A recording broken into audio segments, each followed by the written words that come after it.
Hello dear student, क्या प्यारे बच्चों, आपको कृषि से प्यार है? कृषि में आप अपना फ्यूचर बनाना चाहते हैं? यहाँ मैं बात कर रहा हूँ। देखिए, राजस्थान कृषि पर्यवेक्षक में आपकी जबरदस्त वैकेंसी निकली हुई है। चाहे आप इसमें टोटल पोस्ट की बात करें, जॉब लोकेशन कहाँ रहने वाली है इसकी बात करेंगे। अप्लाई मोड देखिए ऑनलाइन रहने वाला है। इनके भारत के आप किसी भी कोने से हो अप्लाई कर सकते हैं। समझ में आ गई? जॉब कैटेगरी क्या है? गवर्नमेंट जॉब है, बहुत जबरदस्त जॉब है।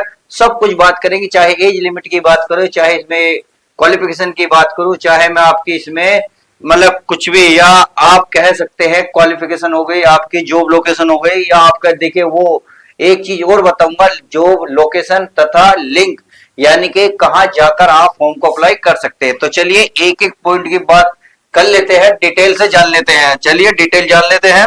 अगर सबसे पहले मैं बात करूं टोटल पोस्ट की, तो प्यारे बच्चों टोटल पोस्ट इसमें देखिए 1100 पोस्ट इसमें निकली हुई है, यानी कि 1100 पोस्ट पर आपको अप्लाई करना है। केवल आपको तो केवल एक पोस्ट चाहिए, ना कि ज्यादा पोस्ट चाहिए। बात आती है जॉब लोकेशन। देखिए जॉब लोकेशन आपकी राजस्थान रहने वाली है, यानी कि राजस्थान में आपको जॉब लोकेशन मिलेगी। भारत के आप किसी भी कोने से हो अप्लाई कर सकते हैं।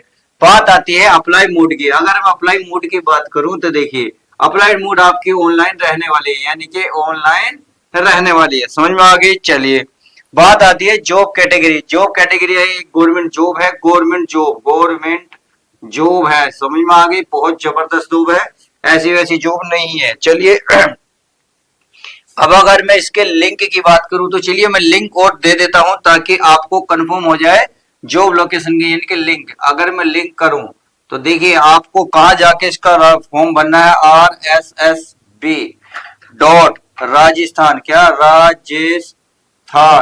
Rajasthan dot government dot in पर जाकर फॉर्म को अप्लाई कर सकते हैं। अब ये कब से अप्लाई है, कब तक चलेंगी, चलिए डिटेल जान लेते हैं। देखिए इसका ऑफिशियल नोटिफिकेशन आउट हो चुका है। 6 जनवरी को इसका ऑफिशियल नोटिफिकेशन आउट हो गया था। आप चाहो तो इस वेबसाइट पे जाकर चेक कर सकते हो। बात आती है सर फॉर्म स्टार्ट कब से होंगे। अगर फॉर्म स्टार्ट की बात करें तो देखिए अप्लाई कब से हो रहे हैं।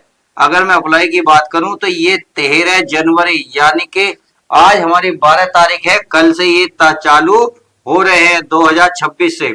अगर मैं इसकी लास्ट डेट की बात करूं तो लास्ट डेट इसकी 11/2/2026 रहने वाली है। कहने का मतलब है लगभग पूरे लगभग आपको 30-32 दिन मिल रहे हैं, आप देख सकते हैं। समझ में आ गई? चलिए अगर इसके एग्जाम डेट की बात करें, देखिए इन्होंने एग्जाम डेट भी क्लियर कर दी है।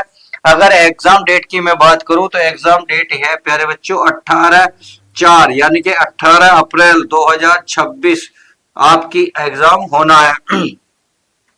समझ में आ गई? चलिए अगर इतनी बात समझ में आ गई है, बात आती है तो इसमें फीस कितनी लगनी है। तो चलिए A to Z जानकारी ले लेते हैं। अगर मैं इसको थोड़ा सा रफ कर लूं, कोई दिक्कत कोई परेशानी नहीं। अब इसमें सब कुछ भरते हैं, जैसे इसमें फीस कितनी लगनी है SST वालों की, यानी कि जो हमारे SC वाले हैं, ST वाले हैं, OBC है, जनरल वाले हैं, तो उनकी फीस कितनी है।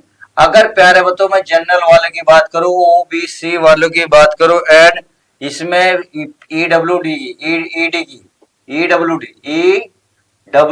वालों की बात करो तो इसमें 600 रुपए चार्ज लगने वाला है। बाकी जो बचे जैसे SC एंड ST वाले जो बचे एंड EWS, ये EWS वाले चाहिए, जनरल वालों की है, बस EWS वालों की है 400 रुपए चार्ज रहने वाला है।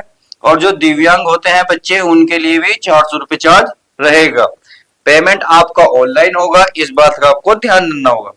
अब आती है एज लिमिट की, यानी कि एज इसमें कितनी रहने वाली है। अगर मैं एज की बात करूं प्यारे बच्चों तो एज इसमें आपकी मिनिमम 18 साल और मैक्सिमम आपकी 40 साल रहने वाली है, यानी कि अच्छी खासी एज है। बात आती है सर एज कैलकुलेशन कब से होगी। तो एज कैलकुलेशन मैं बता दूं, एज कैलकुलेशन आपकी 1 जनवरी 1/1/2027 को आपकी एज कैलकुलेट की जाएगी, यानी कि आप 1/1/2027 से वो देखेंगे आप कितनी एज के हो चुके हैं। बात समझ में आ गई? चलिए अब आगे बात कर लेते हैं, यानी कि इसने क्या मांगा है। अगर मैं एजुकेशन क्वालिफिकेशन की बात करूं तो इन्होंने मांगा है प्यारे बच्चों सिंपल सा है, 12वीं पास। अगर आपने यानी कि क्वालिफिकेशन की बात करूं तो इन्होंने 12वीं पास मांगा है, और 12वीं पास के साथ इन्होंने मांगा है अगर आपने बीएससी कर रखी है, बीएससी, और वो भी एग्रीकल्चर से, किससे, डिग्री इन एग्रीकल्चर, तो इस फॉर्म को आप अप्लाई कर सकते हैं। आई होप आपको अच्छे से समझ में आ गई होगी। अब आता है आपके डॉक्यूमेंट्स क्या क्या इन्हें चाहिए।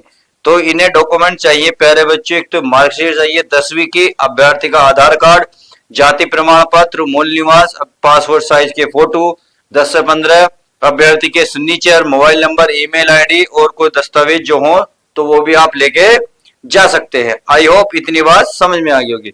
अब चलिए सब्जेक्ट देख लेते हैं कौन से कितने आने हैं। यानी कि टोटल क्वेश्चन देखिए, अगर मैं टोटल क्वेश्चन की बात करूं, टोटल क्वेश्चन 100 आने वाले हैं, यानी कि 100 क्वेश्चन रहेंगे और 100 ही मार्क्स रहने वाले हैं। कहने का मतलब है एक क्वेश्चन 1 मार्क्स का होगा। अब बात आते हैं तो कौन सा क्वेश्चन कितने का होगा, चलिए उसको भी ध्यान से। अच्छा 300 नंबर हो गया, सॉरी 300 मार्क्स, यानी कि 100 क्वेश्चन 300 मार्क्स मिलेंगे। अब देखिए अगर मैं इसमें हिंदी की बात करूं, हिंदी में आपको 15 क्वेश्चन देखने को मिलेंगे। अगर मैं मार्क्स की बात करूं तो इसमें 45 मार्क्स मिलेंगे। बात आती है राजस्थान का सामान्य ज्ञान, यानी कि इतिहास व संस्कृति, यानी कि राजस्थान के बारे में ही पूछा जाए, राजस्थान के एग्रीकल्चर के बारे में पूछा जाएगा। उसमें आपको 25 क्वेश्चन 75 मार्क्स मिलने वाले हैं। समझ में आ गई। बात आती है इसमें विज्ञान, तो विज्ञान यानी कि साइंस के इसमें आपको 20 क्वेश्चन देखने को मिलेंगे, 60 मार्क्स मिलने वाले हैं। अब एक आता है उद्यानिनी, यानी कि उदायनी की, इसके आपको 20 क्वेश्चन 60 मार्क्स।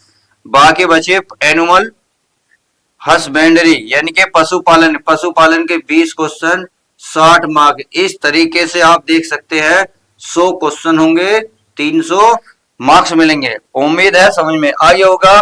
अब देखिए इसके लिए अगर मैं टाइम की बात करूं, यानी कि हावर्स, आपके लिए 2 घंटे मिलने वाले हैं, यानी कि आप कह सकते हैं 120 मिनट आपको मिलेगी 100 क्वेश्चन करने के लिए। अगर इसमें नेगेटिव मार्किंग की बात करें, चलिए नेगेटिव मार्किंग की बात कर लेते हैं। अगर मैं नेगेटिव मार्किंग की बात करूं तो 1/3 रहने वाली है। आई होप आपको अब सबको समझ में आ गया होगा। एग्जाम टाइप आपको ऑनलाइन रहेगा, ऑब्जेक्शन जो है आपके ऑब्जेक्टिव रहने के, यानी कि क्वेश्चन जो है आपके ऑब्जेक्टिव रहेंगे। उम्मीद है समझ में आ गया होगा। चलिए अगर ये बात समझ में आ गया होगा तो अब आता है चयन प्रक्रिया किस प्रकार से होगा। तो सबसे पहले आपका, अगर मैं बात करूं तो आपका इसमें रिटन एग्जाम होगा, यानी कि सिलेक्शन प्रोसेस की बात करूं तो सबसे पहले आपका रिटन एग्जाम होगा। रिटन एग्जाम के बाद आपका प्यारे बच्चों डीवी होगा, यानी कि डॉक्यूमेंट्स वेरिफिकेशन। फिर उसके बाद जो होगा आपका मेडिकल होगा। क्या होगा, मेडिकल। अगर मेडिकल आप सब कुछ क्लियर कर लेते हैं तो आपका सिलेक्शन पक्का हो जाएगा। आई होप इतनी बात अच्छे से समझ में आ गई होगी। तो चलिए आज की जानकारी में इतना ही, आपको सब कुछ क्लियर हो गया होगा। अब फर्ज आपका ये बनता है, जब मैंने कंप्लीट जानकारी है, जो बच्चे इसमें इंटरेस्टेड हो उस बच्चों को शेयर कीजिएगा, और वीडियो पसंद आई है तो लाइक करना ना भूलें। तो चलिए मिलते हैं ऐसी न्यू एक और वैकेंसी के साथ। जब तक के लिए goodbye, take care, love you guys. प्यारे बच्चों अपना ध्यान रखें।